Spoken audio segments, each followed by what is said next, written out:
बिस्मिल्लाहिर्रहमानिर्रहीम। अस्सलाम वालेकुम माय डियर स्टूडेंट्स। सबसे पहले आप लोगों को वेलकम है द एक्सीलेंस एकेडमी प्लेटफॉर्म पर। डियर स्टूडेंट्स, आज हमने एवोल्यूशन का एक टॉपिक डिस्कस करना है, chemical theory of origin of life. बाकी तमाम थेरीज जो हैं ओरिजिन ऑफ लाइफ की वो लास्ट वीडियोस के अंदर हम डिस्कस कर चुके हैं और आज हमने इसको डिस्कस करना है। इसे हम डिटेल में स्टडी करेंगे, लेकिन उससे पहले आप लोगों से रिक्वेस्ट है कि आप वीडियो को एंड तक देखिएगा और चैनल को लाइक शेयर एंड सब्सक्राइब कर दें। Thank you so much.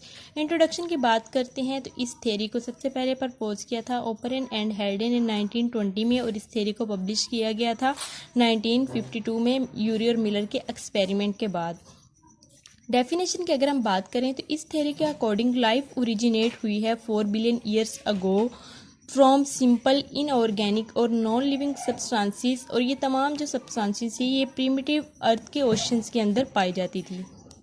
Chemical theory of origin of life dear students ये फॉलोइंग फेजेस के ऊपर कंसिस्ट करती है, जिसमें एटॉमिक फेज आता है और फिर फॉर्मेशन ऑफ इनऑर्गेनिक मॉलिक्यूल्स है, फिर formation of simple organic molecules है, फिर formation of complex organic molecules है और फिर फॉर्मेशन ऑफ न्यूक्लियोप्रोटीन्स है। इन तमाम को हम वन बाय वन डिस्कस करते हैं। फेज़ 1 में हमने बात करनी है एटॉमिक फेज़ की, या इसे हम अर्ली एटमॉस्फेरिक फेज भी कहते हैं कि अर्ली एटमॉस्फेयर कैसा था। डियर स्टूडेंट्स, जो अर्ली एटमॉस्फेयर था वो बहुत ज़्यादा हॉट था क्योंकि टेम्परेचर बहुत ज़्यादा हाई था अर्थ का उस वक्त। अर्ली एटमॉस्फेयर के अंदर ओजोन लेयर मौजूद नहीं थी और ओजोन लेयर ना होने की वजह से वो बहुत ज़्यादा उसके अंदर हीट थी। रिड्यूसिंग टाइप इन्वायरमेंट था तब। रिड्यूसिंग टाइप इन्वायरमेंट ऐसा इन्वायरमेंट होता है जिसके अंदर फ्री ऑक्सीजन मौजूद नहीं होती। तो ये सेवरल टाइप्स ऑफ एटम्स जो थे वो अर्ली एटमॉस्फेयर के अंदर मौजूद थे, जैसे कि hydrogen, helium, nitrogen, oxygen, carbon, sodium, silicon, magnesium, phosphorus, sulphur, chlorine और फ्लोरीन, इसी तरह से निकल और क्यूप्रिस वगैरह। तो ये आयरन, निकल, क्यूप्रिस, ये तमाम जो एटम्स थे ये अर्ली एटमॉस्फेयर के अंदर मौजूद थे, ये अर्ली एयर के अंदर। इसी तरह से ये जो एटम्स हैं कुछ अर्थ की कोर के अंदर मौजूद थे, कुछ एयर में मौजूद थे गैसेस फॉर्म में, और फिर कुछ सेंटर ऑफ अर्थ में मौजूद थे। तो जो उस वक्त पे इनर्जी सोर्सेज थे कि इनर्जी कहाँ से आती है वो भी हमने नेक्स्ट डिस्कस करने हैं। जो उस वक्त एनर्जी सोर्सेज थे वो सोलर और अल्ट्रावायलेट रेडिएशंस थी, या फिर लाइटनिंग थी ड्यूरिंग स्टॉर्म्स के, और फिर वोल्केनिक इरप्शंस थी, आयोनाइजिंग रेडिएशंस थी, या फिर heat produce by radio active decay थी। एनर्जी सोर्सेज उस वक्त ये थे।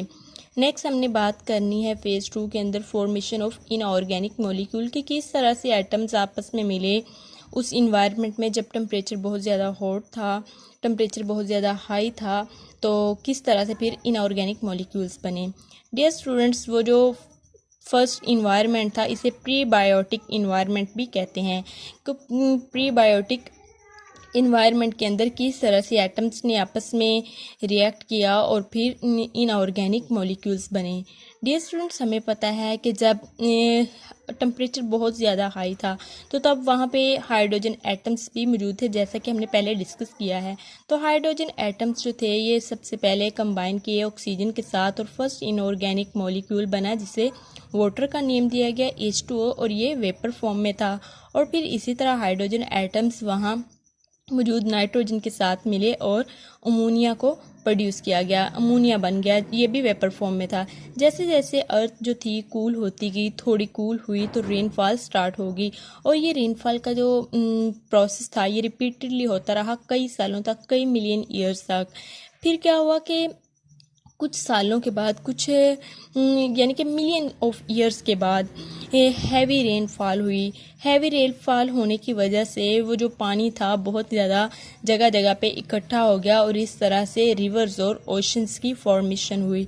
जब रेनफॉल हुई तो बहुत सारे मिनरल्स जैसे कि सोडियम, मैग्नीशियम, सिलिकॉन वगैरह ये रिवर्स के अंदर गए और फिर वहाँ से ही ओशंस के अंदर गए, क्योंकि ओशंस की फॉर्मेशन भी हैवी रेनफॉल से ही हुई थी इस थ्योरी के मुताबिक।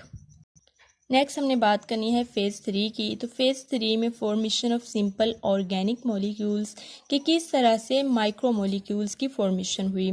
पहले हमने बात की है इनऑर्गेनिक मॉलिक्यूल्स की, और अब ऑर्गेनिक मॉलिक्यूल्स कैसे मिले। पहले एटम मिले और इनऑर्गेनिक मॉलिक्यूल्स बने।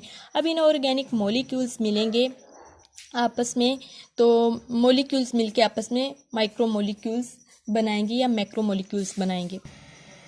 डियर स्टूडेंट्स, एटम्स से मिलके आपस में मॉलिक्यूल्स बना दिए। जैसे जैसे अर्थ जो थी वो कूल होती गई, डिफरेंट एटम्स कंबाइन किए और माइक्रो मॉलिक्यूल्स बने। जैसे कि यहाँ पे आपको दिखाया गया है कि हाइड्रोजन, कार्बन और लावा जब आपस में मिले तो CH2 की फॉर्मेशन हुई, जिसे कार्बाइड भी कहा जाता है। और जब ये CH2 का रिएक्शन हुआ, यानी कि ये दोनों आपस में मिले, तो मीथेन यानी कि फर्स्ट ऑर्गेनिक मॉलिक्यूल्स की फॉर्मेशन हुई हमारे पास, जब अर्थ थोड़ी और कूल हुई।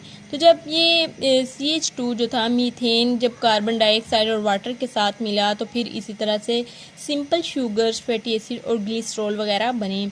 और जब हमारे पास CH4, अमोनिया, HCN और वाटर वगैरह मिले तो प्यूरिन और पायरीमिडीन बनी। पायरीमिडीन और प्यूरिन के बनने के बाद CH4, NH3, H2 और CO2 बने और इन्होंने आपस में रिएक्ट किया और अमाइनो एसिड्स बने। ये एक जिसे हॉट डाइल्यूट सोप या प्रीबायोटिक सोप्स भी कहा जाता है इन तमाम की फॉर्मेशन को।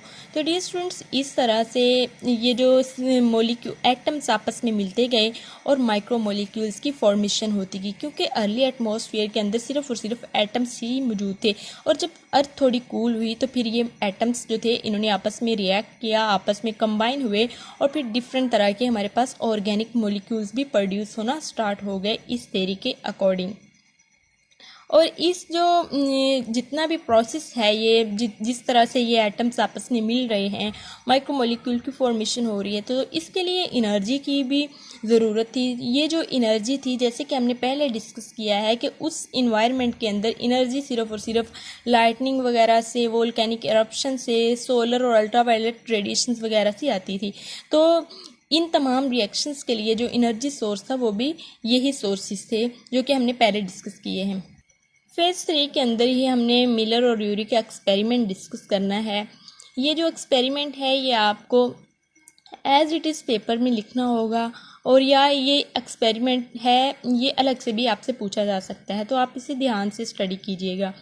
डियर स्टूडेंट्स, मिलर और यूरी एक्सपेरिमेंट, इन दोनों साइंटिस्ट ने ये एक्सपेरिमेंट किया था ये जानने के लिए कि क्या वाकई ही सिंपल इनऑर्गेनिक मॉलिक्यूल से ऑर्गेनिक मॉलिक्यूल्स बनाना मुमकिन है। तो जब इन्होंने ये वाला पूरा एक्सपेरिमेंट किया तो हम देखेंगे कि उनके जो रिजल्ट्स है वो उनसे ओपर इनहेल्डिंग की थ्योरी से मैच कर रहे थे। तो डियर स्टूडेंट्स, ये जो मिलर और यूरी का एक्सपेरिमेंट था उसका सेटअप कुछ इस तरह से था कि एक एटमॉस्फेरिक चैम्बर था, एक ओशियानिक चैम्बर था, एक कलेक्टर लगा हुआ था और कंडेंसर था। और फिर इन्होंने इसमें डिफरेंट तरह के एटम्स को यूज़ किया और उनकी एक ख़ास रेशो को यूज़ किया और फिर इन्होंने सिंपल इनऑर्गेनिक मॉलिक्यूल से ऑर्गेनिक मॉलिक्यूल्स की फॉर्मेशन होते हुए देखी। ये जो तमाम सेटअप था ये ऐसे ही बनाया गया था जैसे कि अर्ली एटमॉस्फेयर था, यानी कि वेरी हॉट था और फिर उसके अंदर सिर्फ और सिर्फ एटम्स मौजूद थे।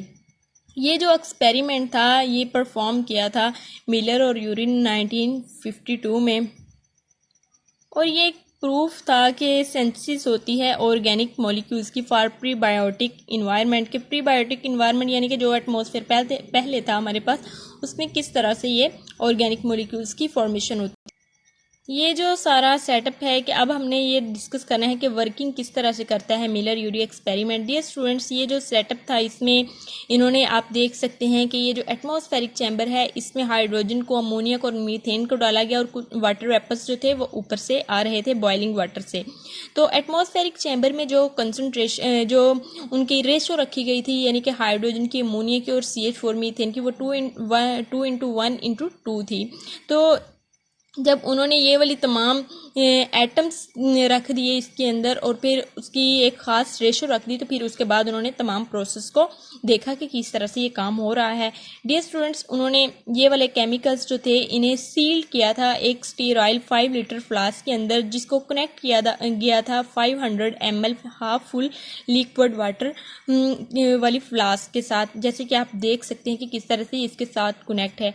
लिक्विड वाटर जो था ये स्मॉल फ्लास्क के अंदर था और इसे हीट किया गया था, क्योंकि हीट इसलिए इसे किया गया था ताकि ये वेपोरेशन का प्रोसेस हो और वाटर वेपर्स जो थे ये अंदर आ सके एटमॉस्फेरिक चैम्बर के।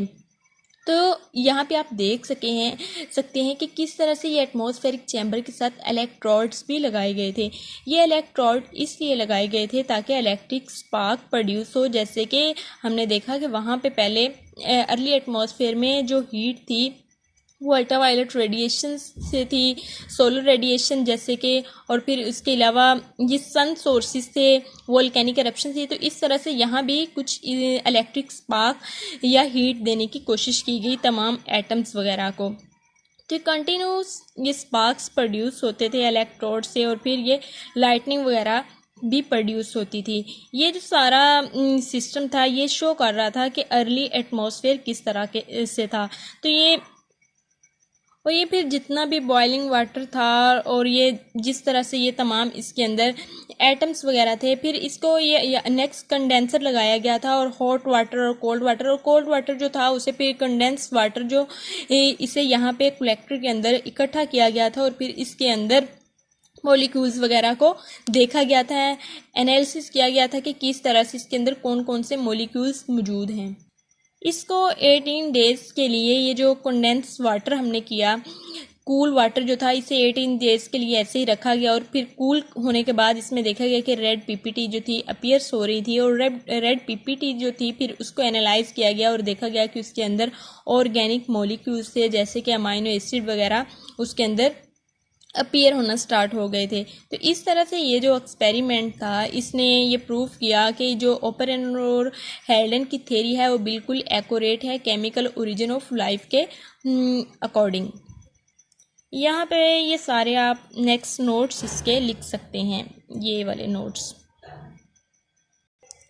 ये जो अमाइनो एसिड इसमें अपीयर हुए थे ये ग्लाइसिन थे, alanine, aspartic acid, acetic acid, urea और HCN वगैरह इसमें ऑर्गेनिक मॉलिक्यूल्स जो थे वो अपीयर हुए थे। और फिर नेक्स्ट फेज हमने डिस्कस करनी है वो है formation of complex organic molecules. Simple inorganic molecules मिले और कम्प्लेक्स ऑर्गेनिक मॉलिक्यूल्स की फॉर्मेशन हुई, जैसे कि सिंपल शुगर्स आपस में मिलती गई और हमारे पास कार्बोहाइड्रेट्स, और इसी तरह अमाइनो एसिड मिले तो प्रोटीन्स और फैटी एसिड और ग्लिसरॉल्स जब आपस में कंबाइन हुए तो फैट्स वगैरह की फॉर्मेशन हुई। नाइट्रोजस बेसिस, प्यूरिन, पायरिमिडिन और फास्फोरिक एसिड, शुगर वगैरह मिले तो न्यूक्लिक एसिड्स की फॉर्मेशन हुई। तो इस तरह से ये वाली फेज भी हमारे पास कंप्लीट हो गई। नेक्स्ट हमने बात करनी है RNA वर्ल्ड हाइपोथेसिस की। इस हाइपोथेसिस के मुताबिक RNA जो है उसकी फॉर्मेशन पहले हुई है प्रोटीन से। 1980s के अंदर कुछ साइंटिस्ट ने इस हाइपोथेसिस को दिया, और इस हाइपोथेसिस के अकॉर्डिंग जो अर्थ है उस पर लाइफ जो है ये सिंपल RNA मॉलिक्यूल से स्टार्ट हुई, क्योंकि ये खुद को विदाउट एनी हेल्प यानी कि किसी और मॉलिक्यूल्स की हेल्प के बगैर ही ये खुद को कॉपी कर लेता है, और फिर सिंपल RNA की मदद से लाइफ जो है फर्स्ट ये ओरिजिनेट हुई। इस RNA वर्ल्ड हाइपोथेसिस का ये कहना है, लेकिन इसके अगेंस्ट एक और हाइपोथेसिस है जिसे प्रोटीन फर्स्ट हाइपोथेसिस कहा जाता है। इस हाइपोथेसिस के मुताबिक लाइफ जो है सबसे पहले यहाँ पे प्रोटीन्स की सिंथेसिस हुई, और प्रोटीन से फिर नेक्स्ट लिविंग ऑर्गेनिज्म डेवलप होते गए। तो इसके बरक्स जो RNA वर्ल्ड हाइपोथेसिस है इसको ज़्यादा एक्सेप्ट किया जाता है। अब हमने बात करनी है फेज़ 5 की। तो इसमें फॉर्मेशन ऑफ न्यूक्लियोप्रोटीन्स हुई। न्यूक्लिक एसिड और प्रोटीन्स जब आपस में मिले तो इन्होंने न्यूक्लियोप्रोटीन्स को बनाया, जिसे फ्री लिविंग जीन भी कहा जाता है। और डियर स्टूडेंट्स, ये जो न्यूक्लियोप्रोटीन है ये smallest unit of chromatin material होता है। क्रोमेटिन मटेरियल का सबसे स्मॉलेस्ट यूनिट न्यूक्लियोप्रोटीन को माना जाता है, और ये फर्स्ट साइन था जो कि अपीयर कर रहा था, ये जाहिर कर रहा था कि लाइफ है। लाइफ को जाहिर करने वाला फर्स्ट साइन न्यूक्लियोप्रोटीन जब जाहिर हुआ तो इस तरह से जो जितने भी ये साइंटिस्ट थे उन्होंने इसको एक्सेप्ट कर लिया कि लाइफ जो है ये वाली ओपेरेन और हेल्डन की थ्योरी बिल्कुल एक्यूरेट है, और ये लाइफ के फॉर्मेशन को, लाइफ के ओरिजिन को बिल्कुल अच्छे से एक्सप्लेन कर रही है। तो ये था हमारा आज का लेक्चर। होप सो आपको समझ आया होगा। काइंडली आप चैनल को लाइक, शेयर एंड सब्सक्राइब करें, and stay connected for more videos. Thank you so much. अल्लाह हाफिज़।